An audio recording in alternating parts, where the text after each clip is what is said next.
Hi అండి, welcome back. This is your doctor ASHA. ICMR and NIN వీళ్ళిద్దరూ కలిపి ఒక ఫుడ్ పిరమిడ్ని తయారు చేశారని ముందు మనం డిస్కస్ చేసుకున్నాం కదా. ఈరోజు దాని గురించి తెలుసుకుందాం.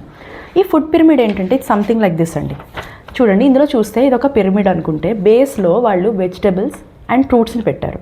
అంటే ఇది చాలా ఎక్కువ మీరు కన్జ్యూమ్ చేయాలి మీ ఓవరాల్ మీల్లో అని వాళ్ళ ఉద్దేశం.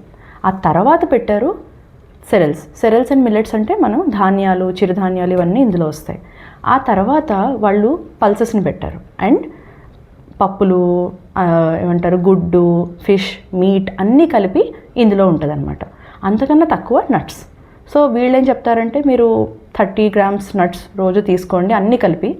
సో అందులో chia seeds, flax seeds, Basil seeds, fenugreek అంటే మెంతులు, ఇంకా పల్లీలు, జీడిపప్పు ఇవన్నీ ఎలాగో మనం వాడతాం. ఇవన్నీ కలిపి ఆ నట్స్లో ఉంచారు.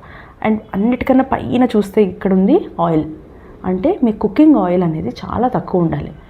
సో ఈ ఫుడ్ పిరమిడ్ని మీరు ఎవ్రీ మీల్, అంటే మీరు మార్నింగ్ బ్రేక్ఫాస్ట్, లంచ్, డిన్నర్ అన్నిట్లో కూడా ఈ రకమైన ప్రపోర్షన్ ఉండాలి అని వాళ్ళు సజెస్ట్ చేస్తున్నారు.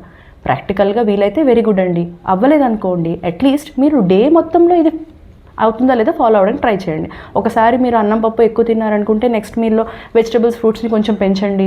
అలా అన్నిటిని బ్యాలెన్స్ చేసుకొని దీన్ని బ్యాలెన్స్ డైట్ ఫార్ములేట్ చేశారు. ఇది మీకు ఎలా వర్కౌట్ అవుతుంది, ఎలా ఉంది కమెంట్స్లో చెప్పండి. బాయ్.